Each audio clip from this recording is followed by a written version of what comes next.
오늘은 VR, AR, 가상현실, 증강현실에 대해서 좀 알아보고, 이 중에서 그 디지털 촉감이라 하는 햅틱에 대해서도 잠깐 얘기를 해 보도록 하겠습니다.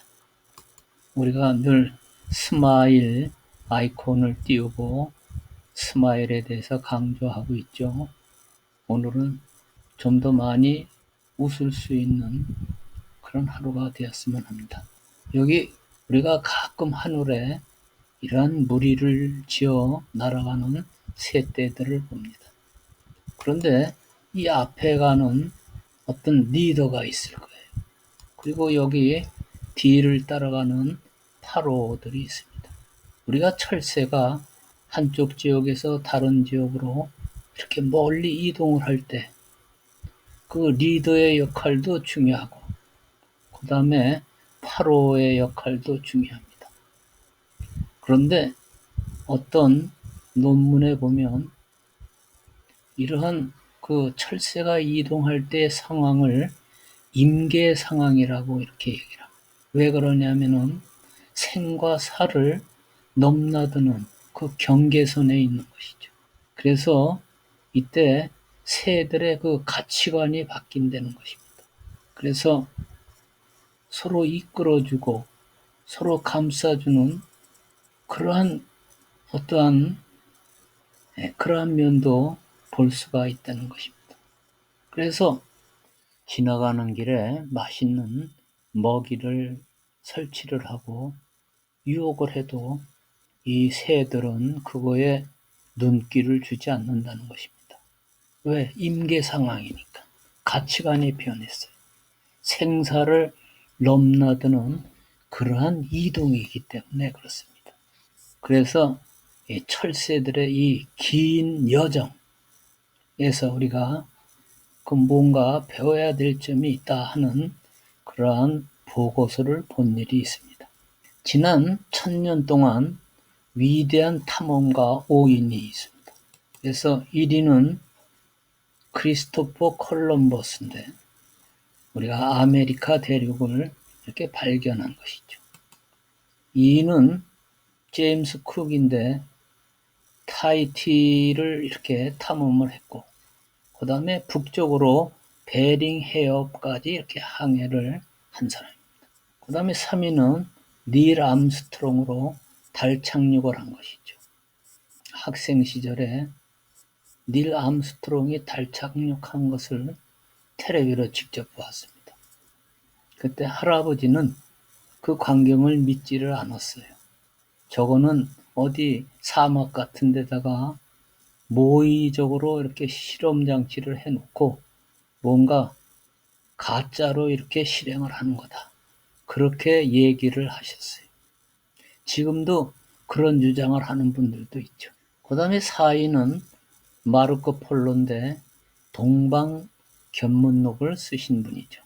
그 다음에 이제 5위가 어네스트 세클던인데 오늘 얘기를 좀 하려고 하는 그러한 사람입니다. 남극을 탐험한 사람이죠. 그 탐험선이 난파가 됐는데 대원들을 무사히 이끌고 이렇게 귀환을 한 그러한 사람입니다. 그러면 연도를 잠깐 보겠습니다. 콜럼버스는 1492년, 제임스 쿡은 1769년, 닐 암스트롱은 1969년, 마르코 폴로는 1275년에서 92년 사이에 중국에서 이렇게 생활을 하셨어요. 그리고 어네스트 세클더는 1914년에서 1916년 사이에 탐험선이 난파됐는데 거기에서 생존해 돌아온 그런 사람입니다. 그래서 어네스트 세클던에 대해서 조금 리더의 자질은 어떠한 건가 이런 것과 연관해서 한번 생각을 해보도록 하겠습니다. 1914년 영국을 출발했습니다. 12월 5일 사우스 조지아 섬을 출발해서 남극을 이제 향해 가는데 남극에서 이 탐사선이 난파를 했어요. 그러면 바로 생과 사를 넘나드는 그런 임계 상황이 된 것이에요. 이때는 리더의 역할도 중요하고 그 다음에 대원들의 역할도 아주 중요한 것이죠. 그래서 성공보다도 위대한 실패라는 그러한 타이틀을 갖고 이 어네스트 세클던이 리더의 모범이라는 그러한 얘기를 우리가 지금 듣게 되는 것입니다. 그래서 이러한 임계 상황에서 서로 신뢰감을 잃지 않아야 된다. 그 다음에 책임감을 서로 가져야 된다. 긍정적 사고를 해야 된다. 바로 이러한 것이 모두 이렇게 생존해서 돌아올 수 있는 그 밑받침이 됐던 것이죠. 그래서 팀워크를 이루어야 되는데 주인의식을 갖고 팀워크를 이루어야 된다. 그래서 어네스트 세클도는 가장 적은 양의 음식을 먹었다는 것이에요. 왜? 음식이 부족하니까. 그 다음에 가장 추운 자리에서 잠을 잤다는 것이에요.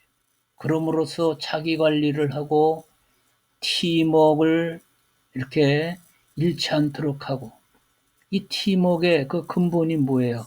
서로 신뢰감을 갖는 것이잖아요. 우리는 포기할 수 없어요. 포기하면 안 된다. 서로 격려하고 이렇게 말로 내까렸다는 것입니다. 그래서 최종 목표 생환을 하게 되는데 항상 우리는 생환할 수 있다라는 그러한 생생한 그 꿈을 잃지 않도록 하였다는 것이죠. 그래서 28명이 전원이 1916년 5월 10일 이렇게 출발했던 사우스 조지아 섬으로 되돌아올 수 있었는데 이 기간이 635일 동안이라는 거예요.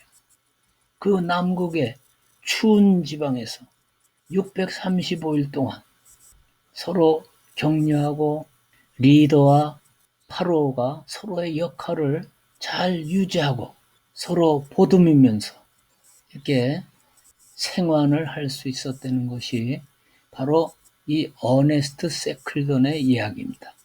여기 리더의 역할도 담겨 있고 파로의 역할도 여기 담겨 있는 것이죠. 그러면 먼저 가상현실에 대해서 알아보도록 하겠습니다. 우선 가상현실이라는 것은 그 말 그대로 가상이죠. 그래서 어떤 현실이 아닌 가상세계가 어떤 정보를 주는 것입니다. 시각과 청각과 그리고 아직까지는 좀 부족하지만 그러한 촉각까지도 정보를 제공해서 이것을 뇌에다 전달하는 것이죠. 우리의 뇌는 이 정보가 가상인지 현실인지 구분 못한다 그러죠. 그래서 이 뇌는 그 얻은 정보로부터 어떠한 인지적인 변화를 일으키고 맥락 체험을 하게 되는 것이죠. 바로 이러한 과정을 이용하면 우리가 어떤 반복을 할 수 있고 또 훈련에 이용할 수 있고 또는 학습에 이용할 수 있고 어떠한 재미를 유발하는 그러한 요소로서 우리가 흥미를 가지고 즐길 수가 있는 것입니다. 그래서 이 가상현실의 요소를 한번 살펴보면 현실이 아닌 현실이다. 가상이다. 그런 얘기죠. 조작이 가능하다. 조작이 가능하다는 얘기는 원래로 이렇게 되돌릴 수가 있다. 그런 얘기예요. 우리가 현실의 세계에서는 되돌린다는 게 어렵죠. 그렇지만 가상현실에서는 이렇게 되감을 수가 있다. 그런 얘기가 되겠습니다. 그 다음에 맥락 체험을 할 수가 있다. 그래서 여러 번 이렇게 되돌려서 반복함으로써 지금 어떻게 이렇게 진행이 되는 것이냐, 어디가 중요한 점이냐, 그러한 점을 우리가 체험을 할 수가 있다는 것이죠. 구성주의에서 중요하게 여기는 어떤 학습자의 그런 개개의 특성이 있다는 것이고 그것은 각자 다를 수도 있다는 것이죠. 그래서 이러한 체험자 주도 학습의 그 텍스트로 우리가 가상현실이 많이 이제 사용을 할 수 있다는 것입니다. 그래서 이 가상현실을 한마디로 이렇게 요약하면 생생함을 맛볼 수 있다. 그리고 상호작용이 가능하다. 이러한 것이 가상현실에서 우리가 중요한 요소라고 생각할 수 있습니다. 그러면 이 생생함이라는 것은 뭐냐? 어떤 시각적인 요소, 청각적인 요소, 그리고 촉각적인 요소. 이것을 우리가 실제와 같이 경험할 수 있다는 얘기. 아직까지는 좀 미흡하지만 후각과 미각을 이렇게 처리할 수 있는 그러한 것도 지금 연구가 진행이 되고 있습니다. 그 다음에 상호작용을 할 수 있다. 그래서 실시간으로 대상이 변경될 수 있고 되돌릴 수 있고 이렇게 함으로써 참여자가 조작이 가능하다. 바로 이러한 얘기는 더 깊이 몰입할 수 있고 흥미를 이렇게 업그레이드 할 수 있다 하는 것이 가상현실에서 아주 중요한 점이 되겠습니다. 그리고 이 시각이라는 것은 가상현실의 아주 중요한 요소인데 양한 시차를 이용한다는 것이죠. 그래서 우리 두 눈 사이가 약 한 6cm 정도 떨어져 있다고 그러는데 우리가 촬영을 할 때 이 양한 시차를 이용해서 가상현실을 3D 화면으로 이렇게 생생하게 재현시킬 수가 있는 것입니다. 그리고 청각, 촉각을 또 이렇게 재현할 수 있도록 해주는 것이죠. 촉각이라는 것은 우리가 햅틱 인터페이스 기술이라고 그러는데 지금도 계속 많은 연구가 되고 있습니다. 그리고 더 나가서 후각과 미각도 어떤 정보를 우리가 얻을 수 있는 그러한 가상현실 세계 만들어가는 것이 앞으로의 우리의 과제가 되겠습니다. 그러면 이 가상현실 제작 과정은 어떻게 됐나 간단히 알아보겠습니다. 우선 360도 회전 카메라가 이제 사용이 되겠는데 이것을 우리가 리그라고 합니다. 그래서 360도로 이렇게 쫙 회전을 하면 이것을 그대로 사용할 수는 없죠. 어떠한 짜집기를 해야 되는데 겹치는 부분을 편집을 해야 되겠고 그것을 잘 편집할 수 있어야만 화면이 선명하게 되고 그리고 이 잘 편집이 됐을 때 어지러움증이 사라지게 됩니다. 이 VR 제작 과정에서 아주 중요한 것은 이 어지러움증이 일어난다는 것이에요. 그것은 바로 이 편집 기술에 달려 있는 것이죠. 그리고 우리가 이제 이러한 제작물을 감상할 수 있는 HMD 기기가 필요한데 이것은 헤드 마운틴 디스플레이가 되겠죠. 이 기기가 이제 점점 발전되고 있기 때문에 아주 좋은 기기로 우리가 최대한의 몰입감을 가질 수가 있는 것입니다. 그러면 이 VR이 이용되는 분야는 아주 다양하죠. 점점 그 이용도가 높아지고 있어요. 우선 쇼핑, 그 다음에 의료행위, 그 다음에 관광, 건축 분야 많이 이용되겠죠. 교육에 많이 이용을 해야 됩니다. 이 VR과 이 교육의 관계가 아주 더 밀접해질 때 우리는 아주 효율적인 교육에 이렇게 도달할 수가 있게 되겠습니다. 그 다음에 자동차 우주항공, 공정관리, 그 어디가 중요한가, 그 맥락을 찾고 맥락 체험을 할 수 있는 그러한 분야가 우리가 공정관리 분야가 될 수 있다고 이렇게 생각을 합니다. 그럼 이어서 AR, 증강현실에 대해서 알아보도록 하겠습니다. 우리가 VR과 AR 분간이 잘 안 될 때가 있습니다. 이것을 한번 간단하게 명확하게 한번 설명을 해보도록 하겠습니다. 앞에서도 우리가 동영상을 통해서 잠깐 보았지만 바로 이 부분은 현실 세계입니다. 그리고 이 부분이 가상 세계입니다. 그래서 현실 세계에서 어떤 마커라고 그러는데 타켓을 이렇게 이제 사용을 하겠는데 타켓을 빅데이터로 서버에 이렇게 저장을 시켜 놓고 바로 이 마커가 인식이 됐을 때 어떤 동영상을 불러온다든지 어떤 이미지를 이렇게 불러와서 가상세계를 현실세계에 이렇게 접목을 시키는 그러한 방식을 우리가 증강현실이라고 합니다. 그래서 가상현실보다는 앞으로 이 증강현실이 더 많이 우리에게 친근하고 여러 가지 목적에 아주 부합되는 경우가 많아서 이쪽이 더 수요가 많고 발전될 그러한 기회가 더 많다고 이렇게 봅니다. 여기도 마찬가지죠. 손바닥 안에 지금 코끼리가 이렇게 들어와 있는데 이 손바닥은 지금 뭐예요? 현실 세계예요.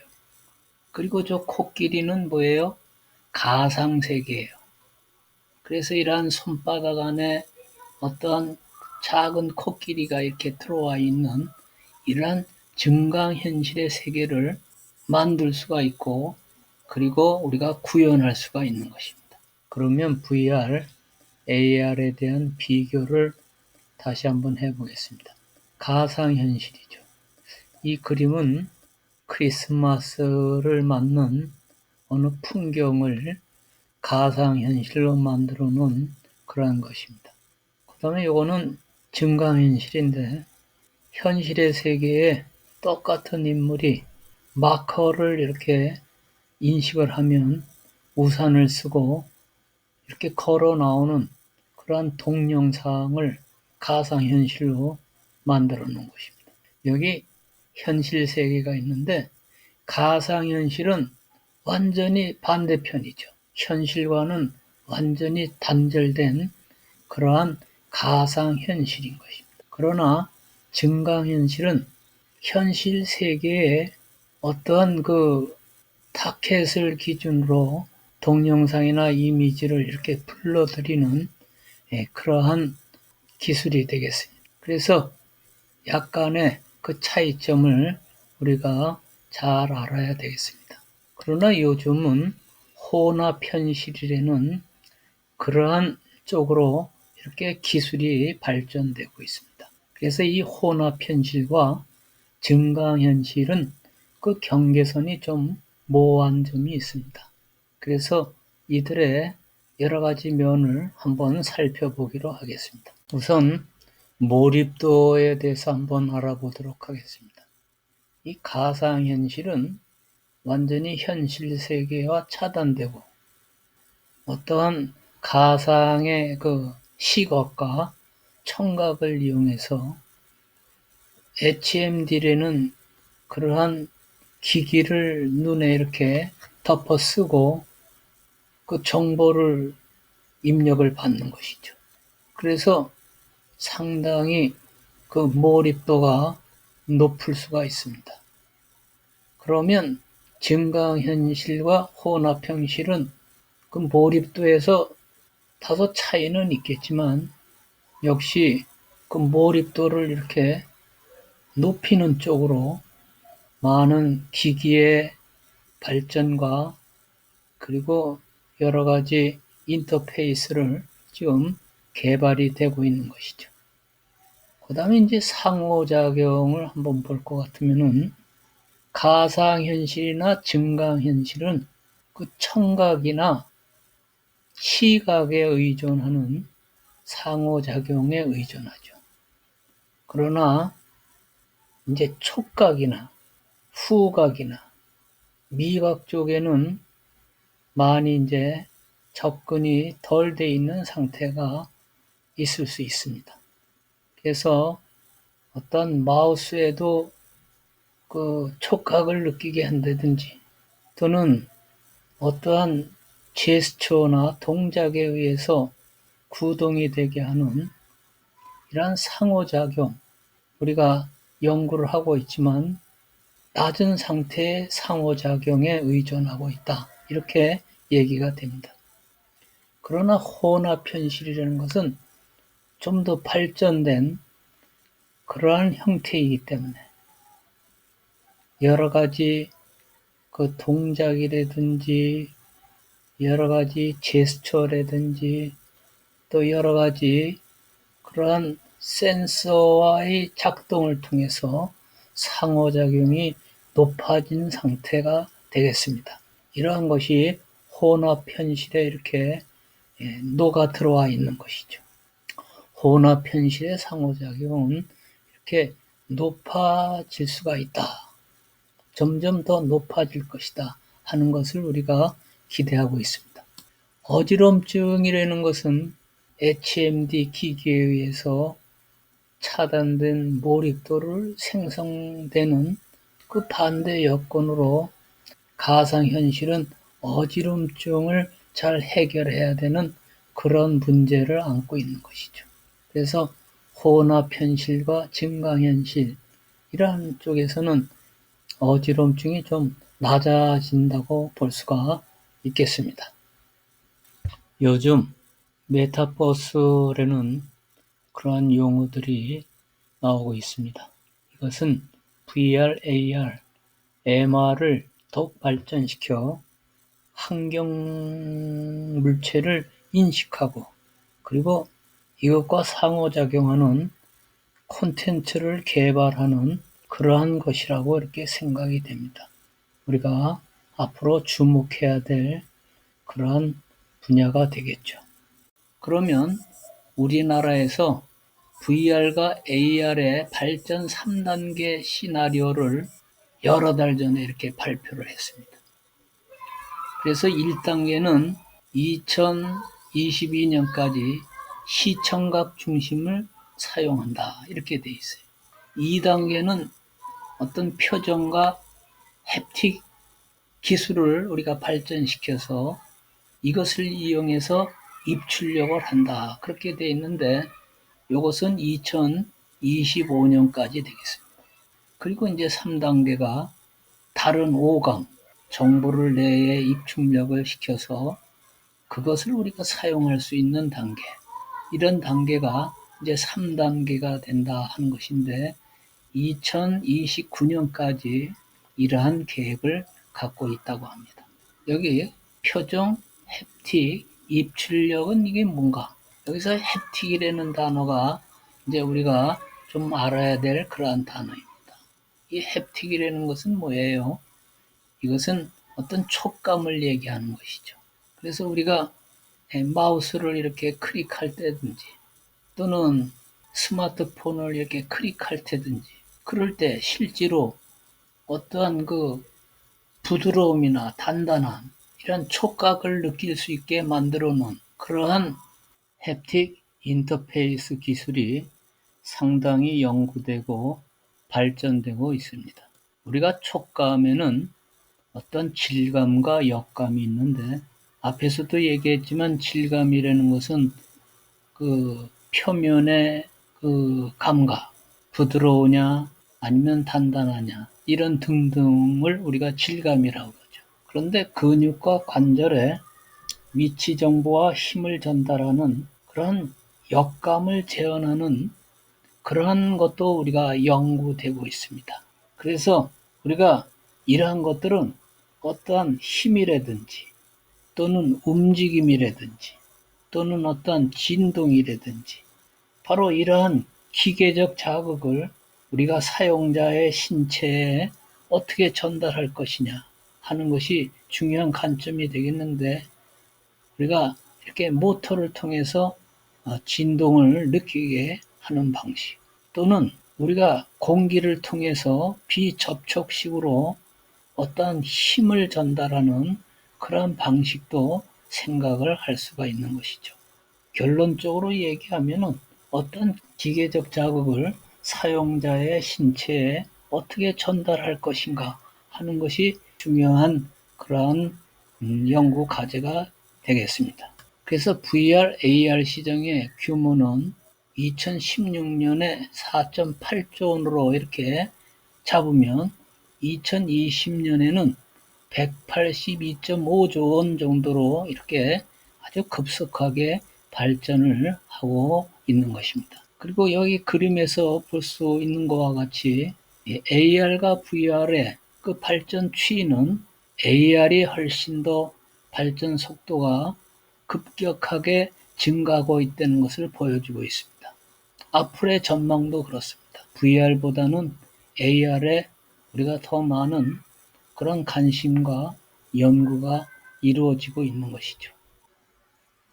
반디학습 코딩과 함께하는 과학이야기, 그동안 여러 활동을 하였는데 어떠한 활동들이 있었나 잠깐 동영상으로 보고 끝내겠습니다.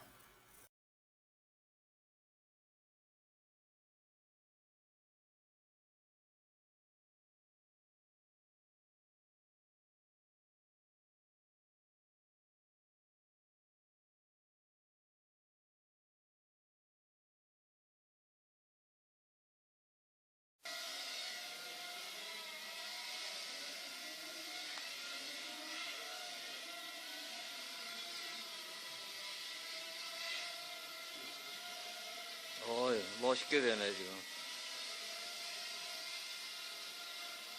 가서 다시 돌아오고. 자, 이거 잘하는 사람 운전면허증도 줄 수 있어. 넌 안 되나 봐. 난 그냥 기출 코스만 했네. 너 처음 하는 사람 제일 쉽게 했어. 왜 마지막에 한 번 더 해보면 안 돼요? 아, 이제 얘네들 다 하고 나서. 시간이 나오면.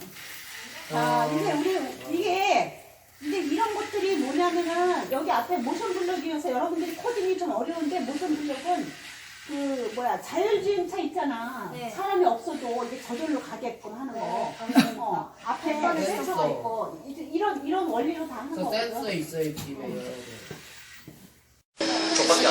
15cm.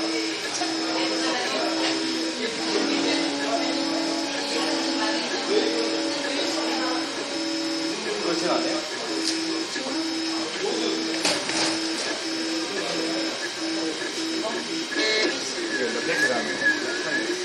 계속 올라가는 거.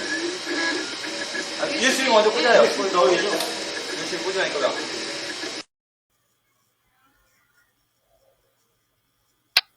감사합니다.